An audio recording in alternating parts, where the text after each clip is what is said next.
आज हमारा टॉपिक है एम्फीसीमा। एम्फीसीमा के बारे में हम डिस्कस करेंगे कि एम्फीसीमा क्या है।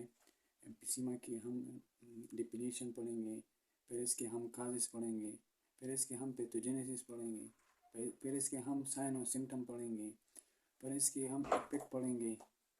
ये सारा सारा इस लेक्चर में हम डिस्कस करेंगे। लेकिन इससे पहले हम हमारे लिए हम लोगों के लिए ज़रूरी है कि हम सबसे पहले इस रेस्पिरेटरी एनाटॉमी को हमको पता चले कि रेस्पिरेटरी एनाटॉमी क्या है। मतलब एनाटॉमी हमको पता नहीं है कि ब्रोंकस क्या है, ब्रोंक्यूल क्या है, एल्विलाई क्या है, तो फिर हमको मतलब एम्फीसीमा समझ नहीं आएगा। देखो,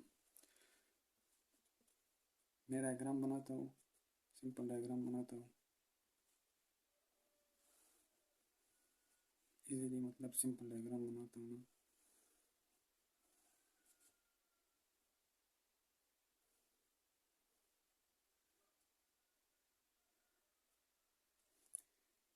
दिस इज ट्रैकिया, सही है। एयर यहाँ से आएगा, ट्रैकिया में एंटर होगा। तो ट्रैकिया दो दो टाइप में डिवाइड होते हैं। एक लेफ्ट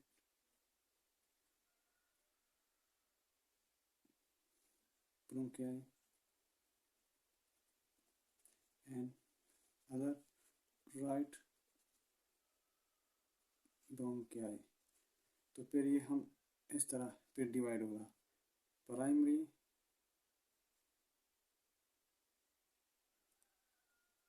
ब्रोंकियस, सही है। फिर इस तरह डिवाइड होगा, इसको कहते हैं सेकेंडरी ब्रोंकियस। फिर टर्शरी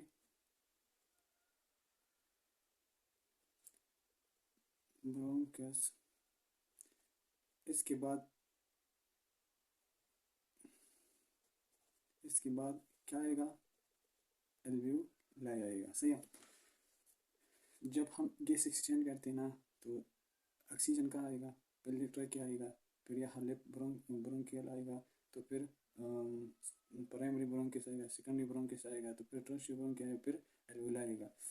फिर यहाँ एल्वियोलाई में क्या होगा, एल्वियोलाई में हम गैस एक्सचेंज होगा, सही है।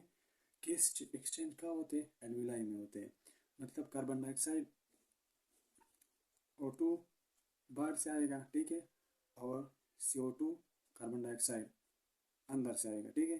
तो ये कहाँ होते हैं, ये एल्वियोलाई में होते हैं। गैस एक्सचेंज कहाँ होते हैं, एल्वियोलाई में होते हैं, ठीक है।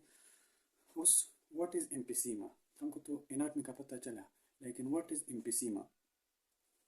एम्फीसीमा डिफिनीशन है, डिफिनीशन सिंपली एम्फीसीमा डिफिनीशन है द enlargement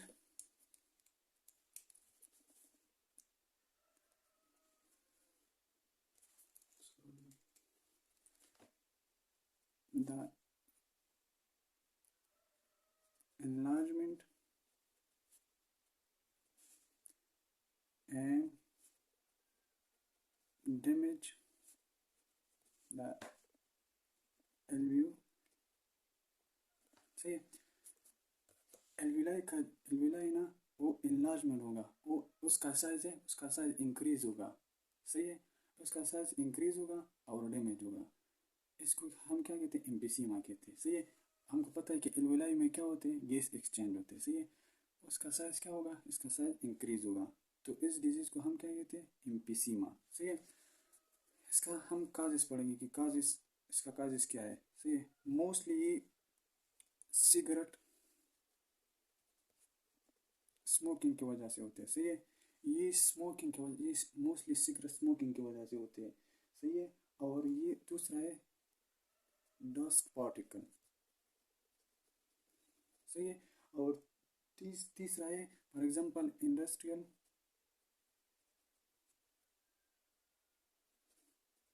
पोल्यूटन, सही है। फॉर एग्जांपल एक बंदा इंडस्ट्री में काम करते हैं, तो उधर उधर पोल्यूटन ज़्यादा होते हैं, तो इसकी वजह से भी काजेज होते हैं, सही है ना। तो सिगरेट स्मोकिंग की वजह से भी होते हैं, डस्ट पार्टिकल की वजह से भी होते हैं, और इंडस्ट्रियल पोल्यूशन की वजह भी होती है। अभी हम पैथोजेनेसिस पढ़ेंगे। पैथोजेनेसिस मतलब ये है कि हमने सिगरेट स्मोकिंग किया, ठीक है। हमने सिगरेट स्मोकिंग किया, सिगरेट स्मोकिंग अंदर गया, तो फिर सिगरेट स्मोकिंग उधर ऐसे क्या करते हैं कि ये एल्विलाई, हमारा एल्विलाई डैमेज हो जाती है। तो पैथोजेनेसिस में बेसिकली मैकेनिज्म पढ़ते हैं कि फॉर एग्जांपल हमने सिगरेट स्मोकिंग किया, स्मोकिंग अंदर गया, एल्विलाई गया, एल्विलाई में ऐसा क्या हो गया कि उसका साइज इंक्रीज हो गया, ठीक है, और डिस्फंक्शन हो गया और डैमेज हो गया। तो हम इसमें इस अभी हम पैथोजेनेसिस में पढ़ेंगे। पैथोजेने सही है। देखो, हमने हमने पढ़ लिया है कि emphysema the enlargement and damage of alveoli, ठीक है ना। एल्विलाई को क्या होगा, एल्विलाई को enlargement होगा और डैमेज होगा। देखो फॉर एग्जांपल ये एक एल्विलाई है, क्या है, एल्विलाई। वैसे तो लंग में बहुत एल्विलाई होते हैं ना, लेकिन हम अभी सिर्फ एक एल्विलाई डिस्कस करते हैं कि एल्विलाई में मतलब कैसे डैमेज होते हैं। देखो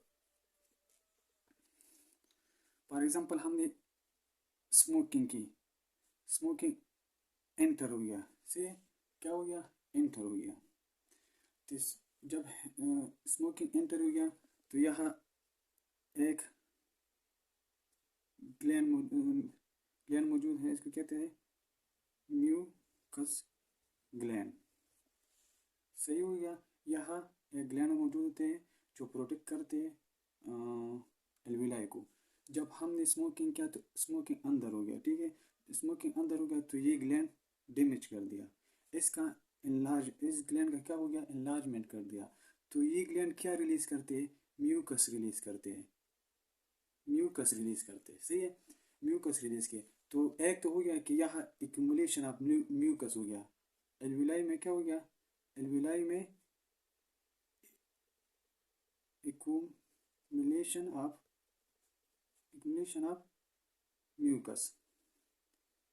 आप लोगों ने देखा है फॉर एग्जांपल जब हम कप करते हैं ना तो इसमें स्प्यूटम निकलते हैं, स्प्यूटम और बलगम। जब बलगम निकलते हैं ना वो कहाँ से आते हैं, म्यूकस सिक्रीशन करते हैं ना। तो इसकी वजह से जब हम कपिंग करते हैं ना तो इसके साथ स्प्यूटम निकल जाती है, तो इसके साथ जो बलगम निकलते हैं इसको क्या है, वो क्या है, म्यूकस है, ठीक है ना।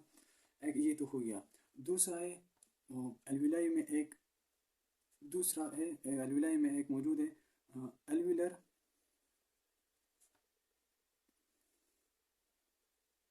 माइक्रोपेज।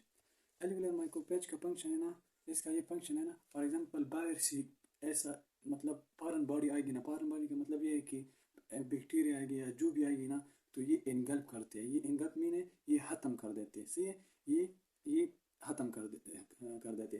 फॉर एग्जांपल स्मोकिंग आ गया, ठीक है, स्मोकिंग आ गया ना, ठीक है, तो एल्विलाई माइक्रोपेज इसके साथ क्या होगा, इसको स्मोकिंग को इनगल्प करेगा, स्मोकिंग को इनगल्प करेगा। तो ठीक है ना, तो ये स्मोकिंग जब इनगल्प करेगा ना तो एल्विलर माइक्रोपेज क्या रिलीज करेगा,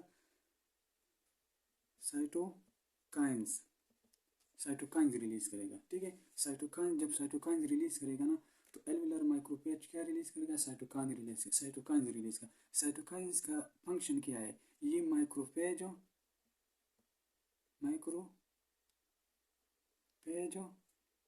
और न्यूट्रोपिल, सही है। उस माइक्रोपेज और न्यूट्रोपिल ये क्या है, ये WBC है, ठीक है, WBC है, ठीक है। ये हमारे बॉडी में प्रोटेक्ट करते हैं। फॉर एग्जांपल जब एक फॉरेन बॉडी आ गया, बैक्टीरिया आ गया, जो भी आ गया, तो ये क्या करते हैं, ये ख़त्म कर देते हैं, मतलब वो बैक्टीरिया ख़त्म करते हैं, ठीक है। न्यूट्रोपिल और माइक्रोपेज का ये काम है, ये हमारे साथ क्या है, WBC है, ठीक है। तो साइटोकाइन एल्विलर माइक्रोपेज ने क्या किया, साइटोकाइन एक्टिवेट किया। जब एक्टिवेट किया ना तो क्या कर दिया, साइटोकाइन ने क्या कर दिया, माइक्रोपेज क्या कर दिया, एक्टिवेट कर दिया, और न्यूट्रोपिल एक्टिवेट कर दिया, सही है। तो फिर ये दोनों एक स्पेसिफिक एंजाइम रिलीज करते हैं, एक स्पेसिफिक एंजाइम रिलीज करते हैं। इस एंजाइम को हम क्या कहते हैं? प्रोटेज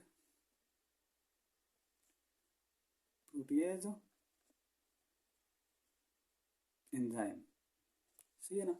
जब फॉर एग्जांपल उसने ये एक्टिवेट किया, साइटोकाइन ने ये एक्टिवेट किया, माइक्रोपेज और न्यूट्रोफिल एक्टिवेट किया, तो उसने क्या कर दिया? तो इसने प्रोटीएज एंजाइम रिलीज कर दिया। तो प्रोटीएज एंजाइम का फंक्शन ये है ना कि ये क्या करते हैं? इलास्टिसिटी क्या करते हैं? इलास्टिसिटी डैमेज करते हैं। ठीक है, तो उसने क्या कर दिया है? Damage elasticity. सही है ना। तो उसने क्या कर दिया? Damage elasticity. हमको पता है ना, एल्विलाई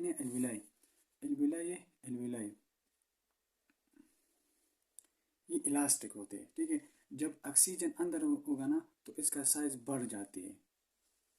से क्या होते हैं? इसका साइज बढ़ जाती है। जब ऑक्सीजन यहाँ एक्सचेंज होगा, यहाँ से फॉर एग्जांपल ये ब्लड वेसल है ना। ठीक है, यहाँ फॉर एग्जांपल CO2 है, यहाँ ऑक्सीजन है।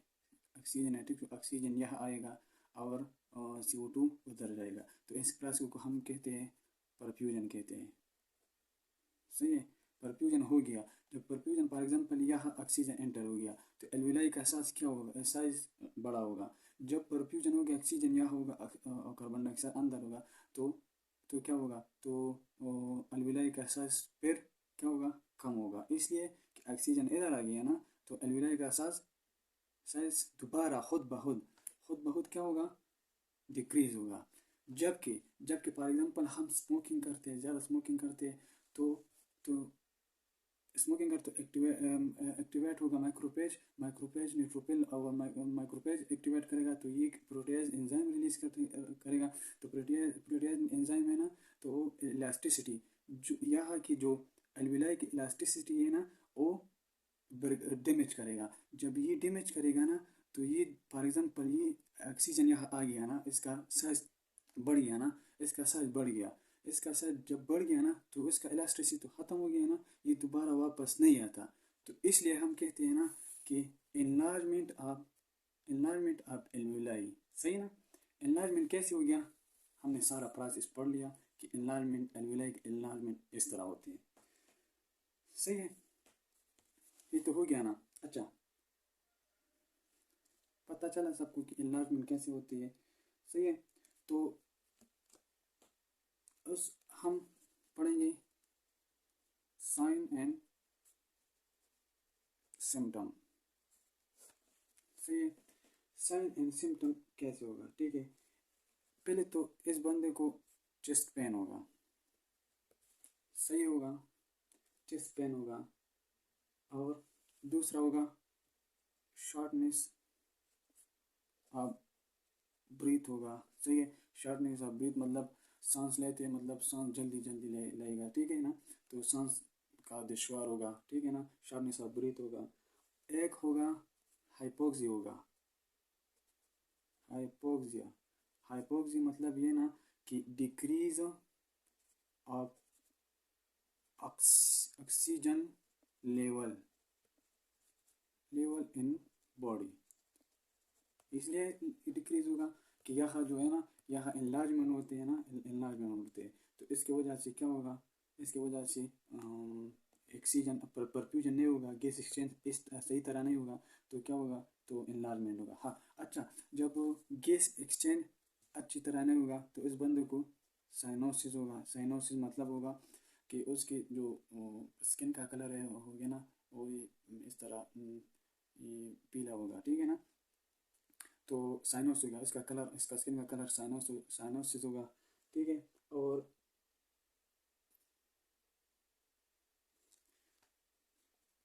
प्रतीक होगा वीकनेस होगी। सही है ना, हो गया ये इसका साइन और सिम्टम हो गया। क्या होगा? इसका साइन और सिम्टम हो गया। और तीसरा में हाइपर हाइपर कैपिनिया होगा। सही, हाइपर कैपिनिया का मतलब है इंक्रीज CO2 लेवल। क्योंकि यहाँ से तो CO2 कार्बन डाइऑक्साइड जाते हैं ना, लेकिन लेकिन उधर से तो ऑक्सीजन आते लेकिन क्या करते हैं, नहीं हो, गैस एक्सचेंज नहीं होता, ऑक्सीजन यहाँ से नहीं आती बल्कि कार्बन डाइऑक्साइड यहाँ से तो एल्विलाई में जाते। तो उधर क्या होगा, उधर ऑक्सीजन का बॉडी में क्या होगा, बॉडी में कार्बन डाइऑक्साइड का लेवल ज़्यादा होगा और ऑक्सीजन का लेवल कम होगा। सही है। तो ऑक्सीजन का level. Type of emphysema. Emphysema emphysema के टाइप्स, कितने टाइप्स है total?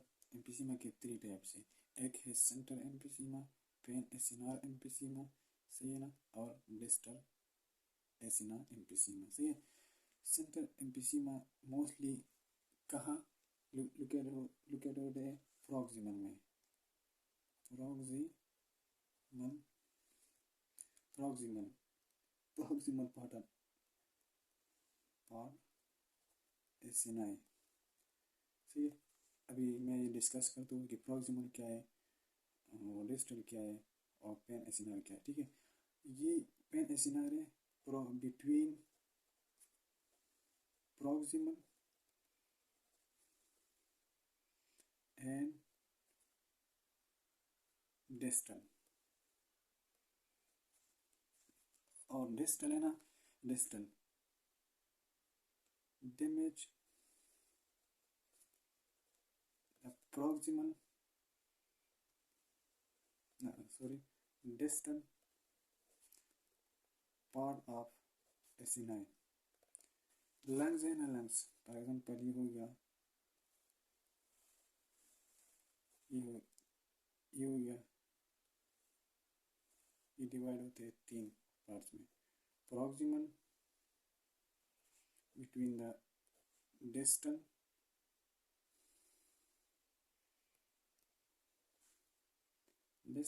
and between the proximal